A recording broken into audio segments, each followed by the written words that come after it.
mbokki internet yi suivre Senfootball Info tey nag ñu ngi dalalaat Abdoulaye Gueye nag ku ko xam ku ne xam ne wax dëgg yàlla c'est un jeune très engagé boo xamante ne nii il est toujours au service des populations de sa localité rawatina mooy Xelcom bi mu fekk baax mu nekk fa nekk koo xamante ne ni mu ngi def ay activités ci lu bare à chaque fois que lu population bi soxla gis nañu ko ba ci biir quartier bi mu dëkk sax génn ci mu daan génn ci programme yu bëri ñu koy parrainer mais aussi ci biir quartier bi mu dëkk activité bu fa am lu ñu soxla à chaque fois que population bi soxla taxaw na ñu gis ne nag mu ngi taxawal benn association bu am doole bu mag association bi nag dëkkmal programme temps yi ñu gis benn image mu jënd ay chaise yu bari ak ay jumtukaay yi jigéen ñi jëfandikoo mooy ay mbanak yooyu mais ñu gisaat ay pièces yu bari yoo xam ne nii mu ngi ko fas yéene dëgmale programme bi nga xamante ne nii ci lañ jëm ni moom ñu bëggoon ci saq ak moom tuuti waxtaan mais xam naa dañ koy bàyyi rek mu communiquer ci bu ci communiquer ba pare après ñu delloog moom ci question yu bëri Ablaye dañ lay bàyyi nga ñëwaat ci bés bi na nga koy waajalee ni ko association defar gox bi mooy sunu yitte ni muy waajalee programme bi mais rax ci dolli kilifa yi nga ci fas yéene àndal ak maanaam naka nga def parce que gis nañ ne ay som bu am doole nga génne wax dëgg yàlla pour njukkalee ko jigéen ñi nga xam ne ñu ngi ànd ak yow. Njaay di ko ñaanal yàlla defal ko tane tudd Xaarim Fall ñu yóbbaale góor ñëpp jigéen ñi aussi bu ñu tuddee ci secteuru Aram Diagne ak maire Ami Diop ñu yóbbaale jigéen ñi ci des ñëpp beneen secteur ba ca kaw tamit boo fa tuddee Khoudia Diouf tudd fa Jëtu Saano ñu yóbbaale ñi ca des ñëpp également beneen secteur bi tamit ñu ngi nuyu Fat Diop di nuyu ñoom Adja ak ñoom Mayacine Dramé ñi ñu ko seqal ñëpp ca secteur boobu waaw xam naa ñoom. yow yaa daan xewle ñun ñoo doon xewle mais tey dafa mel ne defar gox bi moom moo xewle nag nga koy waajale. waaw su lay bés bi moo waral toogaay bi le 18 février DCBMC dafa am journée boo xam ne journée de inauguration des matériels la ko tuddee également fête des années des associations association bi dafa am 1 an. ñuy fête seen 1 an donc war a tamit présenter li ñu liggéey ci 1 an bi donc di def benn inauguration matériel ci biir inauguration boobu nag ñu jël bés bi tuddee ko ñaar ba ñett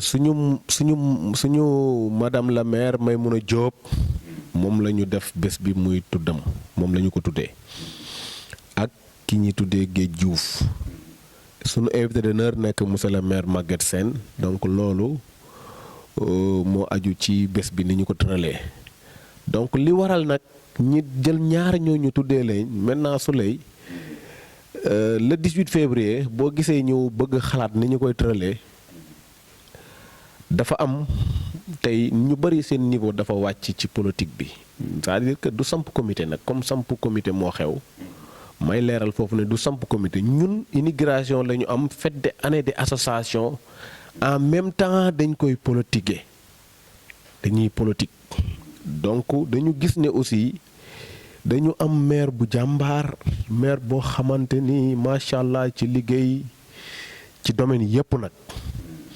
mais mu mel ni nit ñi dañu commencé di fàtte wala di wàcc seen trajectoire wala di mel ni luy xaw a jaawale yu bokkut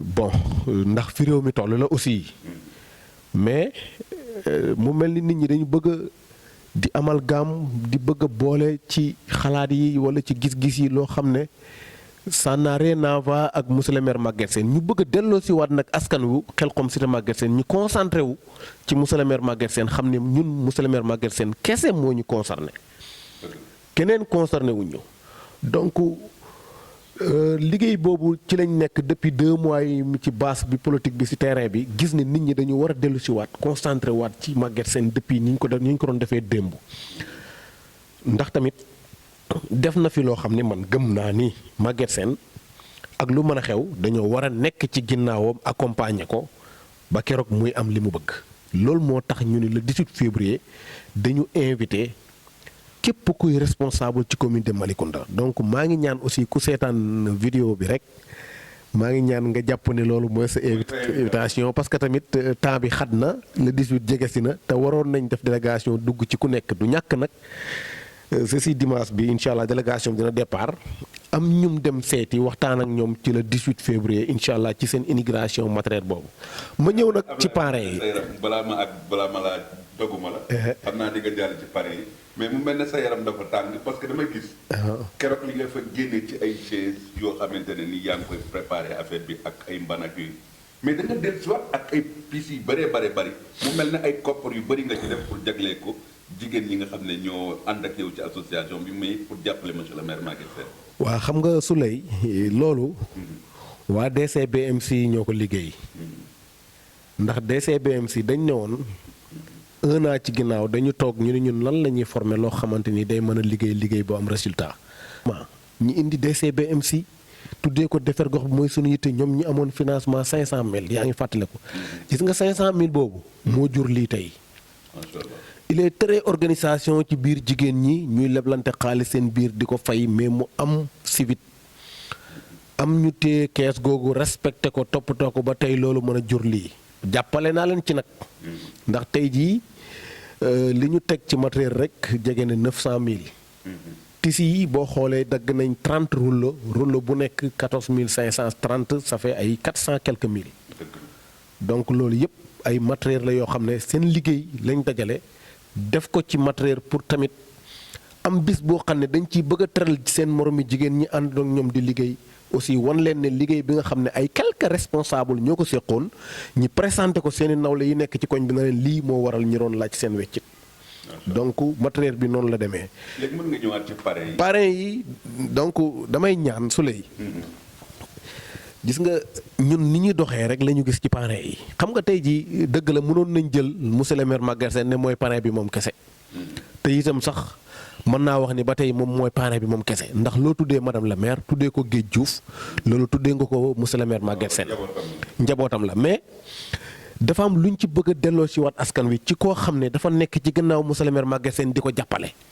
bokkut ak aussi koo xam ne gis nga le 18 février képp ku bëgg a gis kuy liggéeyal Maguette Sène ñëwal Xelcom cité Maguette Sène le 18 février waxuma ku ànd ak Maguette Sène ak koo xam ni bu Maguette Sène wootee réunion day yàkkamte rek dem toog ci siis ba ca kanam pour afficher wu.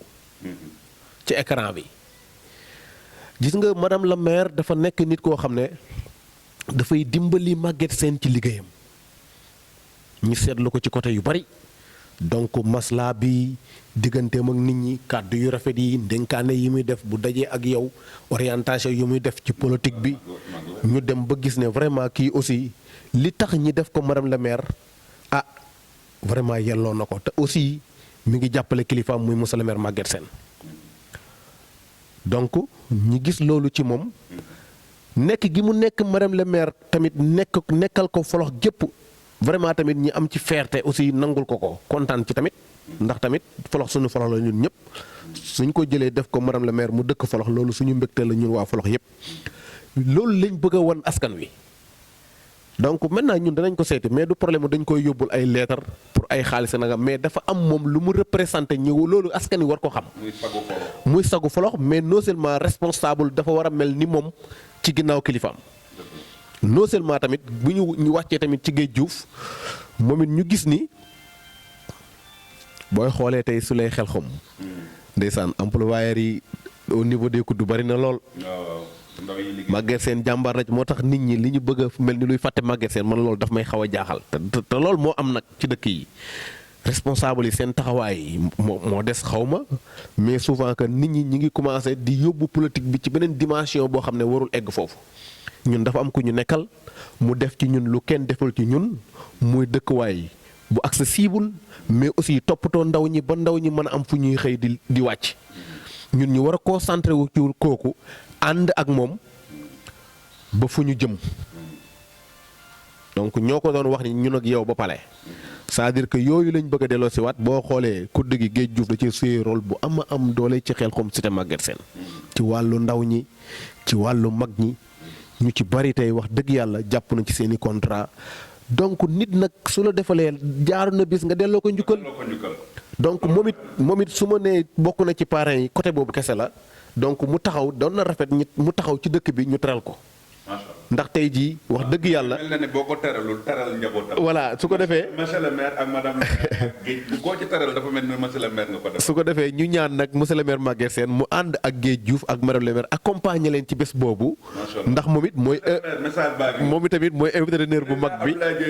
teew ci mbir mi parce que. donc c'est ça loolu la. moom ci sa njaboot la bokk nekk kuy def jéego bu am solo ñun ñoo teg ci bët.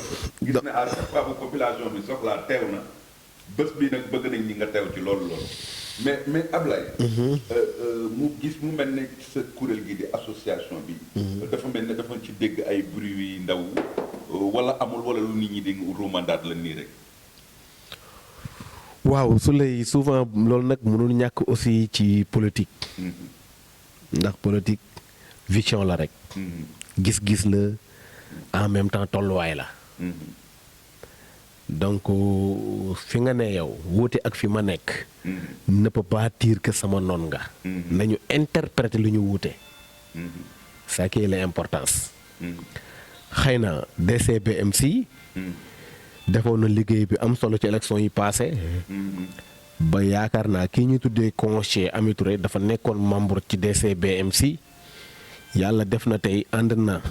ak DCBMC ba yàlla tabb ko conseil. maa ciy jaar sax wax ci da ngeen am problème wala da am parce que loolu foog nga leeral ko jàkkaarloo ak caméra bi wax ak askan wi da nga am problème ak Ami Touré wala amoo ak moom parce que loolu population bi bëgg nañ ci am ay leeral. parce que ñu gis ne ku la jege la nekk sa jigéen nekk sa lépp mais ñu ngi ciy wax ay problème ñu bëgg nga jàkkaarloo ak caméra bi leeralal askanu Malicounda. waaw dinaa ci wax sax. waaye loolu aussi. nekkuloon objectifu jataay bi. programme bi dëgg-dëgg moo réussir maanaam Ami Touré dafa nekk koo xam ne ci man sama mbokk la. d'abord ma di ko waxaat pour ñëpp xam ko. gis-gisu politique nag mën na am ci moom am ci man fekk wuute gis-gis day am mais sama mbokk la. macha allah. yàlla dogal na ci moment yi ñu toll. gis na am na beneen vision ci politique boo xam ne moo ko gën a arrangé bii mu nekkoon. ñi comprendre ko ci bàyyi ko ci mu nekk ca ba kër yàlla di lu gën am. politique nag ni ma ko waxee sànq gis-gis la mais teewul moom sama mbokk la. nee naa ko àndal ku la neex nga dem politique yi soo paree nga ñëw ñu bokk li ñu bokk. mais li ma ci bëgg a leeral mooy. li ma ci métti souvent ñiy wax dañ naan problème mu Ami Touré ak Laye Gueye may fàttali ne Ami Touré amuñu benn problème. voilà lii mooy question bi parce que loolu moom leeral la. pour nga xam ko. amuñu benn problème.